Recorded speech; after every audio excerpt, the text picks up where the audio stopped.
میں ایک چودھری باپ کا اکلوتا بیٹا تھا۔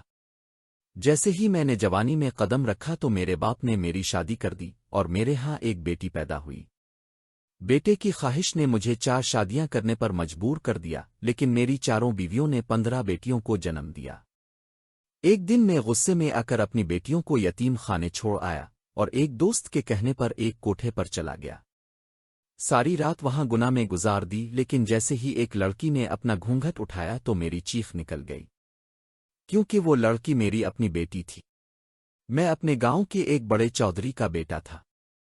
میرا باپ ارد گرد کے کئی گاؤں کا سردار تھا۔ وہ سخت مزاج انسان تھا، لوگ اس سے ڈرتے بھی تھے مگر اس کی عزت بھی کرتے تھے۔ اس کے برعکس میری ماں بہت نرم دل تھی۔ میں اپنے باپ کے زیادہ قریب تھا، اسی لیے مجھ میں بھی وہی سختی آ گئی تھی۔ میری ماں نے بہت کوشش کی کہ مجھ میں نرمی پیدا ہو، مگر میں اپنے باپ سے بھی زیادہ سخت دل بن گیا۔ میری شادی دھوم دھام سے ہوئی اور کچھ عرصے بعد خوشخبری ملی کہ میں باپ بننے والا ہوں۔ میں نے پہلے ہی کہہ دیا تھا کہ مجھے بیٹا چاہیے، لیکن جب میری پہلی اولاد بیٹی پیدا ہوئی تو میرا غرور ٹوٹ گیا۔ میں نے اپنی بیٹی کو دیکھنا بھی گوارا نہ کیا، صرف میری ماں نے اسے اپنی گود میں لیا۔ وقت گزرتا گیا اور میں نے دوسری، تیسری اور چوتھی شادی بھی کر لی، مگر ہر بار بیٹیاں ہی پیدا ہوئیں، یہاں تک کہ میری 15 بیٹیاں ہو گئیں۔ میرے دل میں ان کے لیے کوئی محبت پیدا نہ ہوئی۔ میں بیٹے کی خواہش میں اندھا ہو چکا تھا۔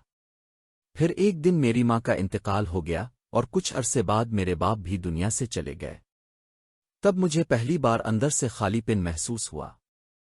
اسی دوران ایک دن میں نے اپنی سب بیٹیوں کو گھر سے نکال دیا۔ میں نے انہیں دنیا کے رحم و کرم پر چھوڑ دیا، مجھے کوئی پرواہ نہ تھی۔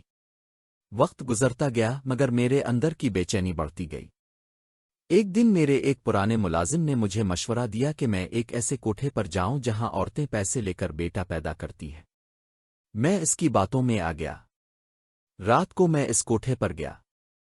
وہاں میری خوب آؤ بھگت ہوئی اور چند لڑکیاں میرے سامنے لائی گئیں۔ جیسے ہی انہوں نے اپنے چہرے سے نقاب اٹھایا، میری دنیا ہل گئی۔ وہ کوئی اور نہیں، میری اپنی وہی بیٹیاں تھیں جنہیں میں نے گھر سے نکال دیا تھا۔ میں کانپ گیا، میری آنکھوں میں آنسو آ گئے۔ میں ان کے قدموں میں گر گیا اور معافی مانگنے لگا۔ میں اپنی سب بیٹیوں کو واپس گھر لے آیا مگر انہوں نے مجھے کبھی معاف نہ کیا۔ میں نے خود کو ایک کمرے میں قید کر لیا اور اپنی ساری جائیداد بیٹیوں کے نام کر دی۔ میں اپنے گناہوں کا کفارہ ادا کرنا چاہتا تھا مگر شاید یہ ممکن نہ تھا۔ اس کہانی سے ہمیں یہ سبق ملتا ہے کہ انسان کو ہر حال میں اللہ کا شکر ادا کرنا چاہیے، چاہے بیٹا دے بیٹی، کیونکہ بیٹا نعمت ہے اور بیٹی رحمت۔